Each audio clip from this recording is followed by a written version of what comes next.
அவுது பில்லாஹி மினஷ் ஷைத்தானிர் ரஜீம் பிஸ்மில்லாஹிர் ரஹ்மானிர் ரஹீம். அல்லாஹ்வின் அருள் கொண்டு அல் குர்ஆனின் ஒளி உங்கள் இதயங்களை பவளமாக மாற்றட்டும் இன்ஷா அல்லாஹ். நூருல் குர்ஆன் ஒஃபிஷியல் யூடியூப் சேனல் ஊடாக உங்களுக்கு சலாத்தை தெரிவித்துக் கொள்கின்றேன். அஸ்ஸலாமு அலைக்கும் வரஹ்மத்துல்லாஹி வபரகாத்துஹு. நிச்சயமாக என்னுடைய பதிவுகள் அனைத்தும் எனக்கே முதல் நினைவூட்டல்.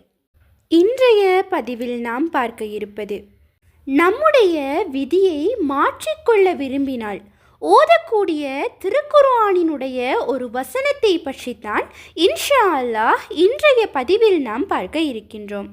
இன்ஷா அல்லாஹ் இந்த வசனத்தை மட்டும் நீங்கள் 99 முறை ஒரே இருப்பில் யாரிடமும் பேசாமல் ஒரே சிந்தனையாக நீங்கள் ஓதிவிட்டு அல்லாஹ்விடத்தில் உங்களுடைய தேவைகளை நீங்கள் அழுது கேட்டீர்கள் என்றால், உங்களுடைய விதியை மாற்றி கேட்டாலும் அந்த ரப்பு அதை மாற்றி தருவான்.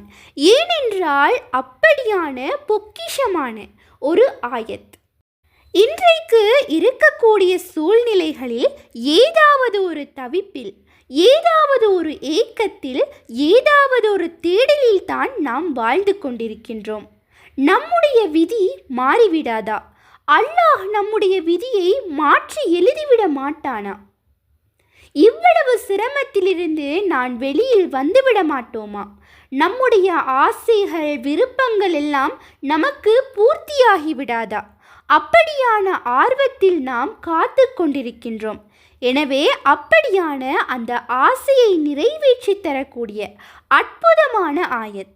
அந்த ஆயத் என்னவென்றால், லஹு மா காலிதுஸ் ஸமாவாதி வல் அர்லி, லஹு மா காலிதுஸ் ஸமாவாதி வல் அர்லி, லஹு மா காலிதுஸ் ஸமாவாதி வல் அர்லி.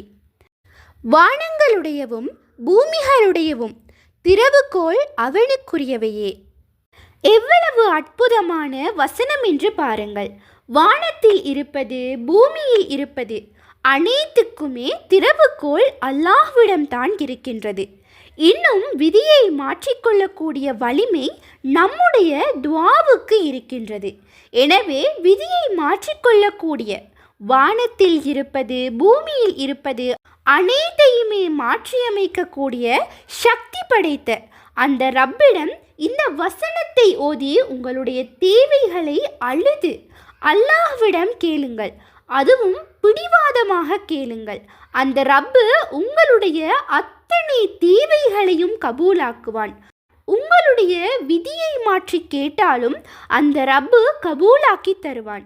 இன்னும் இந்த வசனத்தை நாம் அன்றாடம் காலையிலும் மாலையிலும் 3 முறை நாம் ஓதி வந்தோம் என்றால் ஷஹீதுடைய அந்தஸ்தை அல்லாஹ் நமக்கு கொடுக்கின்றான். இது எவ்வளவு பெரிய சிறப்பு என்று பாருங்கள். ஒரு வசனத்தை நாம் ஓதுகின்றோம், அதற்காக நம்முடைய தேவைகளும் கபூலாகின்றது. இன்னும் ஷஹீதுடைய அந்தஸ்தையும் ஒவ்வொரு நாளும் அல்லாஹ் நமக்கு வழங்குகின்றான். அப்படி என்றால் அது எவ்வளவு பொக்கிஷமான ஒரு ஆயத்தாக இருக்க வேண்டும். எனவே இன்ஷா அல்லாஹ் யாராவது உங்களுடைய விதி மாற வேண்டும் என்று நினைத்தீர்கள் என்றால் இந்த வசனத்தை மட்டும் 99 முறை நீங்கள் தஸ்பீஹ் செய்யுங்கள். அல்லாஹ்விடத்தில் நீங்கள் கேளுங்கள். உங்களுடைய விதியை மாற்றிக்கொள்ளக்கூடிய வலிமை உங்களுடைய துஆவுக்கு இருக்கின்றது, இந்த வசனத்துக்கும் இருக்கின்றது. இது இரண்டையும் சேர்த்து அல்லாஹ் உங்களுடைய விதியை மாற்றித் தருவான். இன்ஷா அல்லாஹ் இந்த மகத்தான வசனத்தை ஓதி இரு உலகிலும் நாம் விரும்பக்கூடிய வாழ்வையும் விரும்பக்கூடிய விதியையும் அல்லாஹ் நமக்கு நசீபாக்கி வைப்பானாக. ஆமீன். இந்த பதிவானது உங்களுக்கு பயனுள்ளதாக இருப்பின் அல்ஹம்துலில்லாஹ் என்று கமெண்ட் செய்யுங்கள். மேலும் உங்களுடைய மேலான துஆக்களில் என்னையும் சேர்த்து கொள்ளுங்கள். உண்மையான அறிவை தேடும் வழி அல் குர்ஆனாகும். உங்கள் ஆதரவுகளுக்கு ஜஸாக்குமுல்லாஹு ஹைரன். தொடர்ந்தும் எம்முடன் பயணியுங்கள். அஸ்ஸலாமு அலைக்கும் வரஹ்மத்துல்லாஹி வபரகாத்துஹு.